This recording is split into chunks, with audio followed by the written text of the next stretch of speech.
I want to tell you a story that most people live, but few ever recognize. Imagine a man who wakes up every morning already tired, though the day has barely begun. His phone vibrates, notifications, offers, discounts, messages, endless distractions. The world is constantly selling him something. Coffee shops promote the newest drink. Fashion stores scream about the latest sale. His favorite influencers show off the newest gadgets, cars, watches, vacations. And every time he thinks, why not? I work hard, I deserve it. So he taps, swipes, and spends.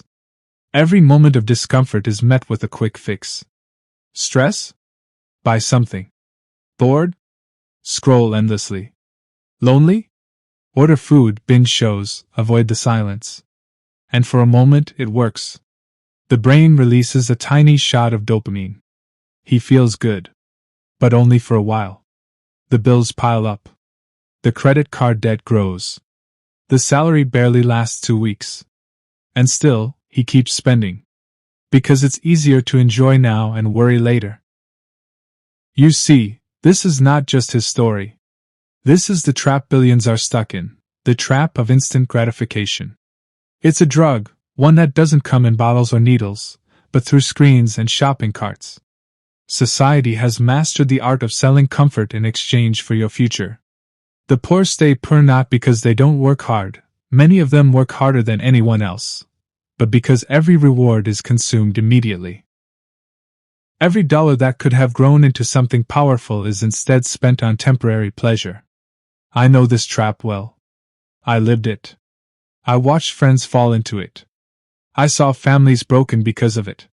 The trap whispers lies, you deserve this now. Life is short. Enjoy while you can. But wealth doesn't work that way. Wealth demands patience, discipline, and the ability to delay satisfaction today for freedom tomorrow. Look around. The world is full of things designed to steal your attention and your money. Every advertisement, every sale, every notification is designed to feed your craving for now. That's why so many people stay trapped their entire lives, never realizing that their greatest enemy is not lack of opportunity. It's their addiction to immediate rewards. The poor mindset says, I want it now. The wealthy mindset says, I'll wait and build something greater. And in that single difference lies the entire secret. When I finally began to study wealthy people, not the ones flashing their money, but the ones who quietly built empires, I noticed something almost unsettling. Their lives weren't ruled by impulse.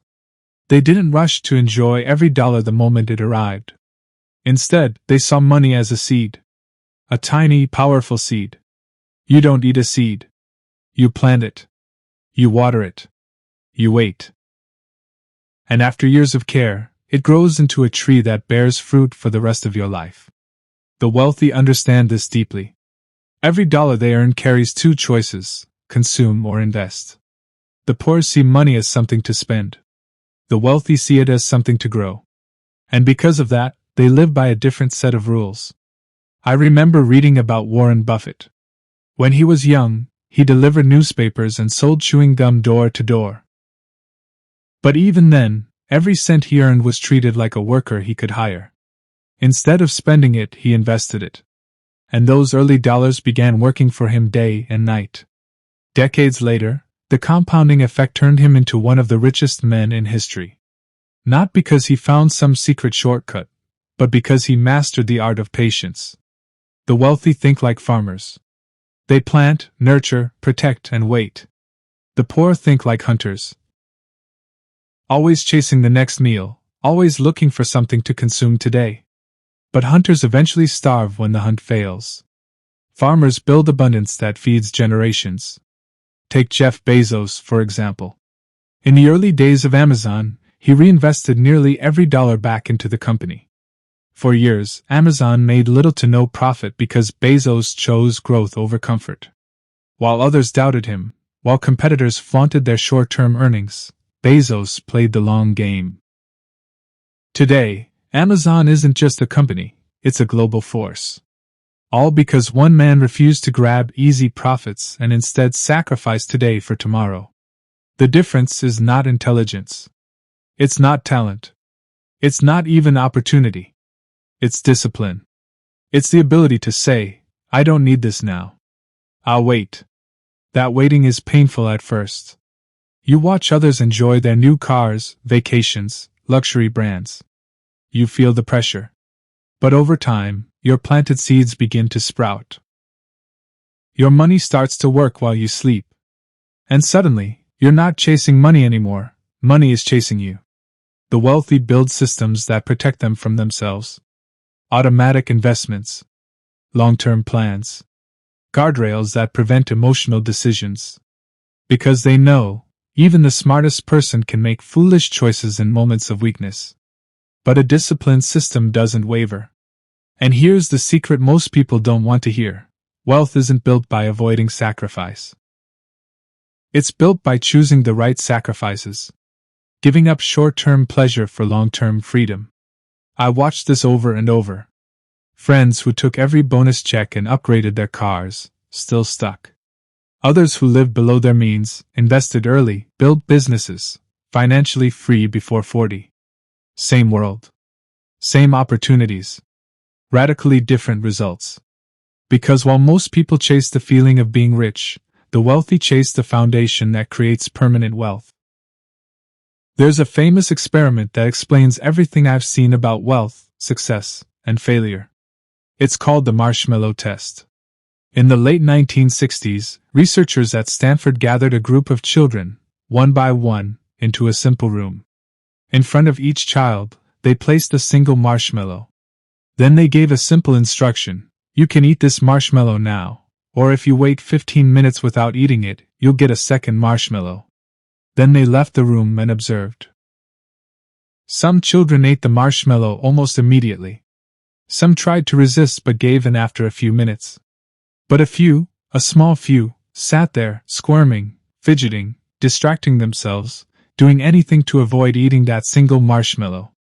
And after 15 long minutes, they were rewarded with a second one. The experiment didn't end there. Researchers followed these children for years, even decades. The results were astonishing. The children who were able to delay gratification, to wait for the second marshmallow, grew up to have higher test scores, better health, stronger relationships, and most importantly, significantly higher incomes. The simple ability to wait, to control impulse, was more powerful than intelligence, talent, or even family background. Why? Because life constantly presents us with marshmallows. The opportunity to take the easy reward now or hold out for something far greater later. Every dollar you earn is a marshmallow.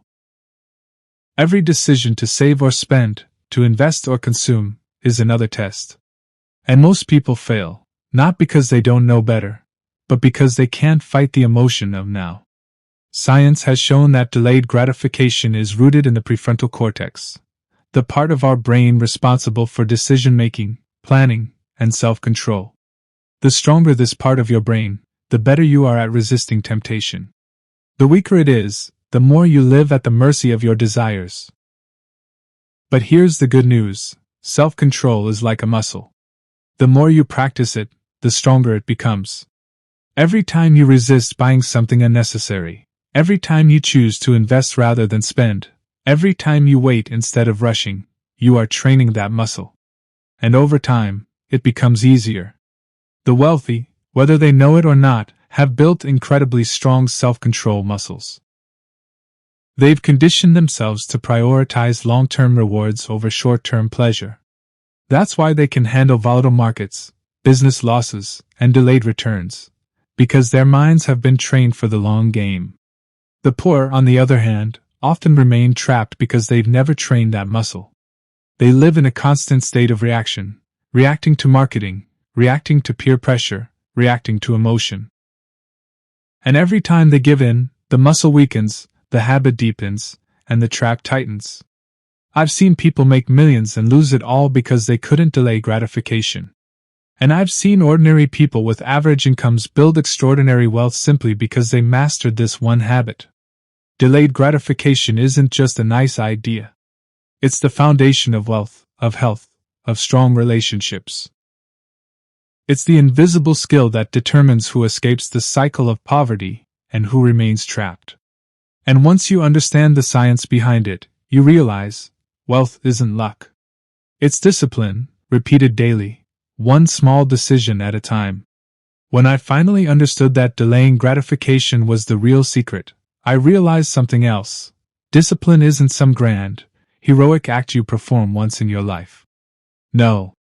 It's built quietly, in small, invisible habits, repeated every single day. The kind of habits that don't feel dramatic, but over time, shape your entire destiny. The wealthy aren't stronger than you. They've simply designed their lives to make discipline easier. They've created micro-habits that protect them from themselves. Let me share with you the habits I've seen over and over again in people who quietly built real wealth. The first habit is automatic saving. The moment money arrives, a portion is immediately taken out and placed somewhere untouchable. They don't wait until the end of the month to see what's left, because there's never anything left at the end of the month. They pay themselves first. Whether it's 10%, 20%, or more, that money disappears into investments or savings automatically, without emotion, without decision-making. It's a system. The second habit is budgeting with intention. The wealthy don't spend blindly. They know where every dollar goes. Not because they're cheap, but because they respect their money. They assign every dollar a job before it arrives. Bills, savings, investments, giving, it's all planned ahead.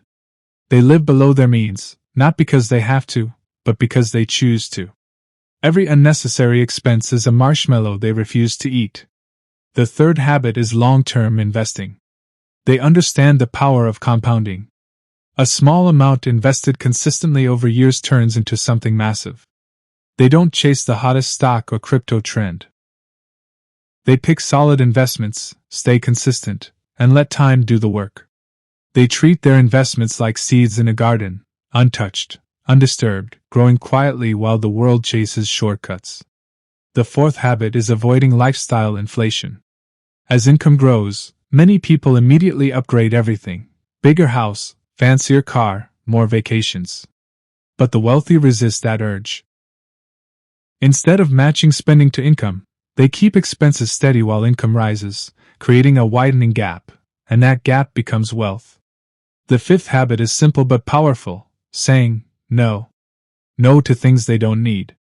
No to pressure from friends. No to impulse purchases. No to emotional spending. Every no strengthens their self-control muscle. I learned that wealthy people have rules they live by. For example, never touch investment accounts. Never borrow for depreciating assets. Never carry credit card debt. Always have an emergency fund.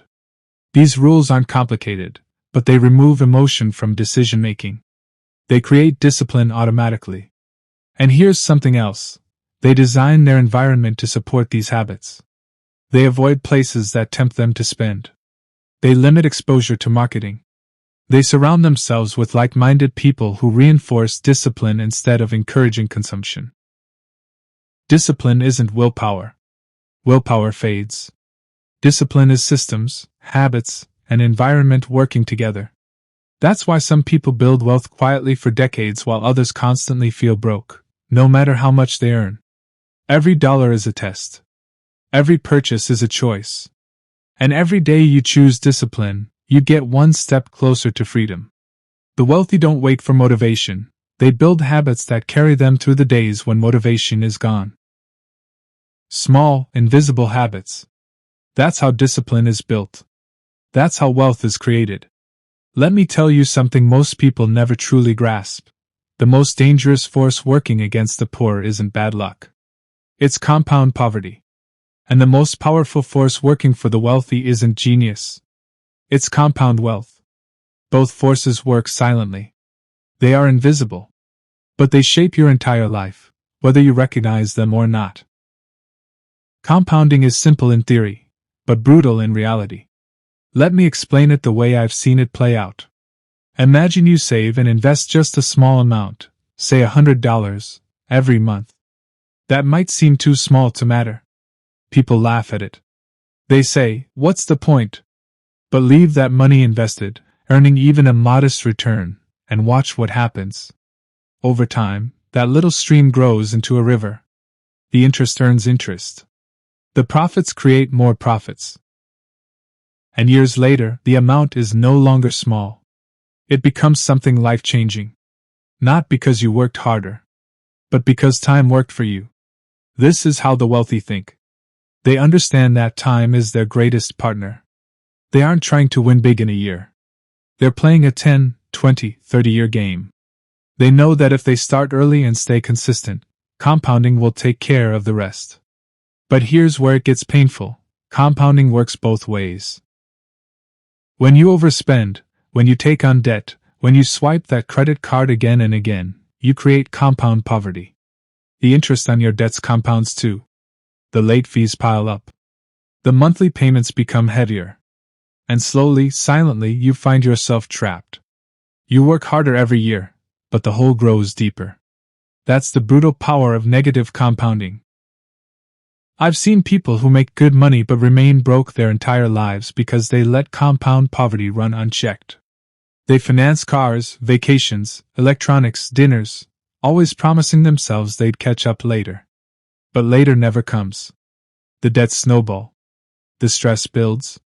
And eventually, they're not working for themselves anymore. They're working for the banks, the lenders, the credit card companies. The wealthy don't avoid this by accident.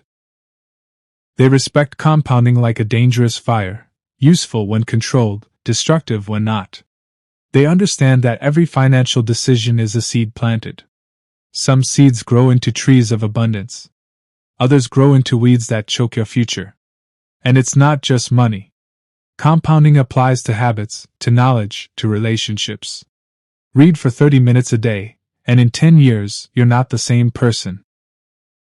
Invest in your skills a little every week, and your value in the marketplace skyrockets. Build good health habits, and your body rewards you later. Neglect these, and the decay compounds as well. That's why the wealthy stay obsessed with the long game. They're not trying to win tomorrow. They're planting forests that will feed them for life. And because most people never play this game, the gap between the wealthy and the poor grows wider year after year, even if they started at the same place. I often say, compounding doesn't care whether you understand it or not, it works on you either way. You're either feeding it with discipline or being crushed by it through neglect. The choice is made daily, through small, seemingly insignificant decisions. The wealthy understand this secret. That's why they don't chase the newest thing. They don't panic at market dips. They stay calm. Because they trust the power that's quietly building behind the scenes, while the rest of the world keeps looking for shortcuts. Compounding isn't fast. It's not sexy. But it's the closest thing to magic that exists in wealth creation. And the earlier you respect it, the stronger it works for you. I want to tell you something very personal now. Because this isn't just about numbers or theories. It's about the battle that happens in your mind every single day. The truth is, most people aren't poor because of how much they earn. They're poor because of how they think. And unless you break free from that poverty mindset, no amount of money will save you. I remember when I first started seeing this clearly. Two people could earn the exact same salary. One would slowly build wealth, while the other stayed broke, year after year. And I kept asking myself, why? The answer was brutal but simple.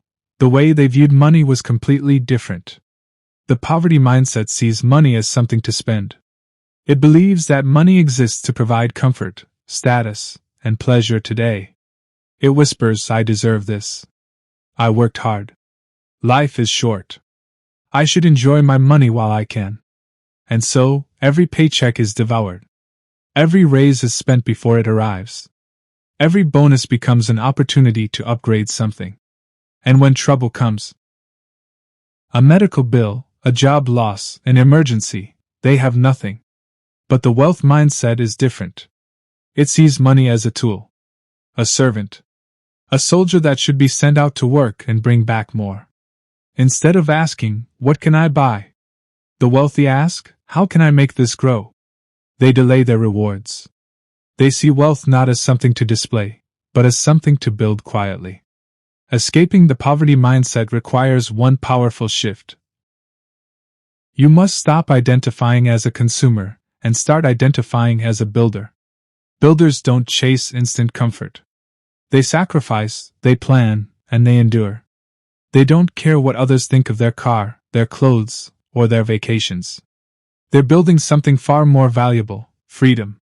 When you live like a consumer, you're always playing defense. You're always reacting to life. Every emergency becomes a crisis. Every desire becomes a reason to borrow.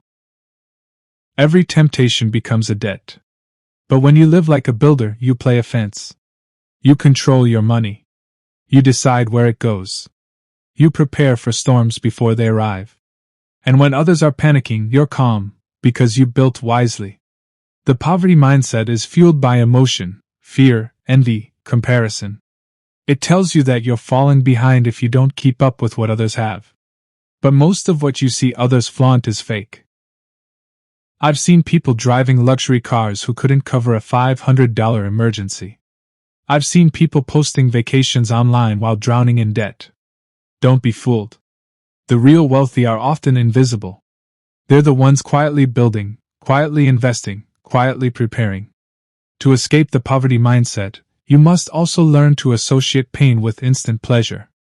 Every unnecessary purchase should trigger a question in your mind: is this worth sacrificing my future freedom? Because every dollar spent today is a dollar that could have grown for you tomorrow. I had to reprogram my own thinking this way. Every time I wanted to buy something, I pictured not the item, but what that money could become if invested.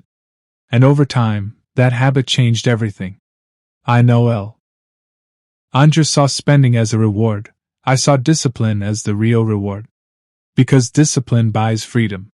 And here's the beautiful truth: anyone can escape the poverty mindset. It doesn't matter where you start. It matters how you think. The moment you decide to stop being a consumer and start being a builder, you've already begun walking the path the wealthy travel every day. There's a harsh reality I learned the hard way. Your environment is either helping you build wealth or silently destroying your chances. You see, no matter how strong your discipline is, if you live inside the wrong environment, eventually it will break you. The people you surround yourself with, the places you go, the things you consume, they shape your mindset more than you realize. When I was younger, I was surrounded by people who lived for the moment. Every weekend was another party. Every conversation was about what to buy next, where to travel, what gadget to upgrade. Nobody talked about investments. Nobody talked about discipline. The only thing that mattered was the next thrill, the next purchase, the next flex. And slowly, without even noticing, I started thinking like them. I started believing that success meant showing others you were successful. I started spending like they did. Because that's what my environment taught me. It wasn't until I pulled away that I saw the trap I was in. I started observing people who built real wealth, not the ones who flaunted it, but the ones who lived quietly, controlled their spending, and invested consistently. And I realized something powerful. Wealthy people surround themselves with others who think long-term. They don't waste their energy impressing people who don't matter. They build circles where discipline is normal, where delayed gratification is respected, where growth is celebrated, not consumption. If you want to build wealth, you must audit your environment. Look at your circle. Are your friends encouraging you to spend, or encouraging you to build? Do they celebrate your investments or mock your discipline? Are they thinking 5 years ahead, or 5 minutes ahead? Because their mindset will become your mindset. It's not just people. Your digital environment matters too. Social media floods you with images of people spending money they don't have to impress people they don't know. The algorithms feed your impulses, constantly reminding you of what you don't have. If you consume that long enough, you'll feel like you're falling behind, like you need to catch up by spending more. That's a trap. One designed to keep you poor. The wealthy curate their digital environment. They read books that expand their thinking. They follow mentors who have actually built wealth, not just displayed it. They consume content that teaches discipline, patience, and long-term strategy. They limit exposure to noise and focus on information that feeds their future. Even your physical environment plays a role. If you live in a place where you're constantly tempted to spend, high-end malls, luxury neighborhoods, flashy coworkers, you need stronger systems to resist. Or you need to move. Because environment is stronger than willpower. I've watched people transform their financial lives simply by changing who they spend time with. When you're around builders, you start thinking like a builder. You start normalizing habits like saving, investing, learning, and planning. You stop feeling pressure to impress. You start feeling pressure to grow. And that shift changes everything. Wealth is not built in isolation. You need the right environment, the right influences, the right conversations. Protect your circle. Guard your mind. Build your world around the habits you want to strengthen. Because if you stay around consumers, you'll stay a consumer. But if you walk with builders, you will build. If there's one thing I've learned, it's this: building wealth isn't just a financial game. It's an emotional war. Every day, you're fighting battles inside your own mind. Battles against boredom, against envy, against fear, against the constant need for validation. And if you don't learn how to win those battles, no amount of financial knowledge will save you. You see, in the beginning, discipline feels exciting. You make a budget, you start saving, you invest your first dollars. You feel powerful, like you've unlocked the secret. But then time passes. And that excitement fades.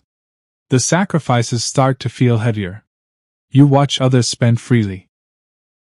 You see your friends taking trips, buying new cars, upgrading their homes. And slowly, the doubts start whispering, what's the point of all this? Why am I missing out? That's where most people break. Not because the system doesn't work, but because they can't handle the emotional weight of waiting. Delayed gratification sounds easy in theory, but in reality, it means living with less while others live with more, for a long time. I've felt that pull. I've stared at my investment accounts and wondered if I should just take the money and enjoy it. I've watched people who seemed to be living better while I was sacrificing. The temptation is real. The pressure is constant. And the longer you delay, the louder those emotions scream. But here's the truth: emotions are temporary. Wealth is permanent. What feels like sacrifice today will feel like freedom tomorrow. You must learn to sit with discomfort, to tolerate boredom, to endure the slow burn of building. That's the price. And then there's envy, one of the most dangerous emotions in wealth building. Social media fuels it daily. You see people younger than you, richer than you, living lives you wish you had. And if you're not careful, that envy will poison your discipline. You'll start making decisions to keep up with people who aren't even playing the same game. You'll trade long-term freedom for short-term appearances. And you'll lose. The wealthy learn to kill envy early. They stop comparing. They understand that everyone's journey is different, that timelines are irrelevant. They focus only on their own race. Because the moment you make decisions based on someone else's life, you've already lost control of your own. Another emotion you'll face is fear. The fear of missing out. The fear of market crashes. The fear of losing what you've built. Fear whispers that safety lies in spending now, in enjoying while you can. But fear is a liar. The safest place is not in consumption, it's in controlled growth, in disciplined investing, in building assets that protect you for life. I've seen people who let fear rule them. They never invest. They never build. They sit in cash, paralyzed, while inflation eats away their future. And then I've seen others who face fear head-on, who trust the process, who let time work, and who quietly become free. The emotional war never fully ends. Even the wealthy feel it. But they build systems to protect themselves. They automate investments so emotion can't interfere. They create rules they don't break. They remind themselves constantly why they started. In the end, wealth is less about intelligence and more about emotional control. The battle isn't outside you, it's inside. And if you can master your emotions, if you can stay calm while others panic, disciplined while others spend, patient while others chase shortcuts, you will win. Every time. I want to share with you something that separates the truly wealthy from almost everyone else. They play the long game. Not for a year. Not for 5 years. For decades. They don't measure their progress week to week. They're thinking 20, 30, even 40 years ahead. And that kind of thinking feels almost unnatural in a world that's obsessed with instant results. You see, most people want fast success. They want to start a business today and get rich this year. They want to invest and see their money double by next month. They want six-pack abs after 3 weeks at the gym. Everything is urgent. Everything is impatient. And because of that impatience, they never build anything that lasts. But the wealthy, they're different. They plant seeds they know won't bear fruit for many years. They start businesses expecting years of grind before profit. They invest in markets knowing there will be ups and downs, booms and busts. They build reputations over decades, relationships that compound, skills that sharpen year after year. And because they're playing the long game, they make decisions with wisdom, not desperation. I remember hearing a story about a man who bought a few rental properties in his 20s. Nothing fancy. Small, simple homes. He lived frugally. He reinvested every dollar. He didn't chase the newest investment trend. He just kept buying a few properties each year. 30 years later, he owned dozens of homes, generating enough income to retire comfortably and leave wealth for his children. Not because he was brilliant. Not because he got lucky. But because he played the long game while everyone else was chasing fast money. The long game forces you to think differently. Instead of asking, how much can I make right now? You start asking, how can I build something that still pays me 20 years from now? That question changes everything. You start avoiding risks that look flashy but aren't sustainable. You prioritize stability over speed. You're not seduced by quick profits if they endanger long-term growth. This is why wealthy people aren't shaken by temporary setbacks. A market crash doesn't scare them. A bad year doesn't break them. They've seen it before. They expect it. Because they know that if they stay disciplined, time is always on their side. I've seen entrepreneurs who got frustrated after one tough year and gave up. But I've also seen others who stayed patient, kept improving, kept learning, and after 5 or 10 hard years, their businesses exploded in ways no one expected. The long game rewards those who refuse to quit. And here's something else. Playing the long game removes so much pressure. You don't need to get rich by next year. You don't need to win every trade. You don't need to impress anyone today. You're building something far more powerful, lasting freedom. The kind that allows you to control your time, care for your family, help others, and live on your terms. Most people never experience that freedom because they're too busy chasing quick wins. They sacrifice long-term freedom for short-term excitement. But the wealthy know. Slow, steady, consistent effort beats wild, desperate gambling every time. Wealth isn't built in explosions. It's built in layers. Brick by brick. Year after year. And the sooner you accept that truth, the sooner you can start building something that lasts long after you're gone. Now we come to the part most people ignore. They hear about discipline. They understand delayed gratification. They learn about compounding and playing the long game. But even with all that knowledge, many still fail. Why? Because they rely on willpower alone. And willpower, my friend, is fragile. It's strong in the morning. It's strong when you're motivated. But when life gets hard, when you're tired, stressed, frustrated, willpower crumbles. That's where the wealthy do something different. They don't rely on motivation. They build systems that make discipline unbreakable. Let me explain. A system removes the need to decide over and over again. It removes emotion from the equation. For example, instead of saying, "I'll save money each month," they automate their savings. The moment their income arrives, a portion is instantly transferred into investments before they even see it. No decision. No temptation. No emotion. They set hard rules for themselves that never change. no matter how they feel. Rules like never touch investment accounts, never borrow for luxury items, always live on a percentage of their income, no matter how much that income grows. These rules aren't up for debate. They're locked in. The wealthy also understand the power of friction. They make it easy to do the right thing and hard to do the wrong thing. If spending temptations come from certain apps or websites, they block them. If seeing other people's spending triggers envy, they unfollow them. If credit cards tempt overspending, they don't carry them. They engineer their environment to support their goals automatically. They even build routines around their mindset.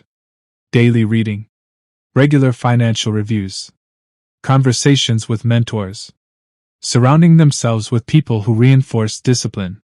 These habits keep their thinking sharp, their emotions steady, and their vision clear, especially when life gets noisy. And perhaps most importantly, they remind themselves constantly why they started. They have a vision so powerful that no temporary pleasure can seduce them away. They know what freedom feels like. They know what stress-free living looks like. And they know the price is worth paying. I've seen too many people start strong, only to fall apart because they tried to fight this battle with raw willpower. But the ones who built unbreakable systems, they quietly succeed while others struggle. So here's the final rule: don't trust your motivation. Don't trust your emotions. Build systems so strong that even on your worst day, you still make the right decision. Automate discipline. Engineer your environment. Set rules you never break. Because in the end, wealth isn't about how smart you are. It's about how well you protect yourself from your own weaknesses. The wealthy aren't perfect. They simply designed their lives to make failure harder and success automatic. And when you do that, when you build those unbreakable systems, wealth stops being something you chase. It becomes something that quietly builds itself, day after day, year after year, until one day you wake up and realize you are free.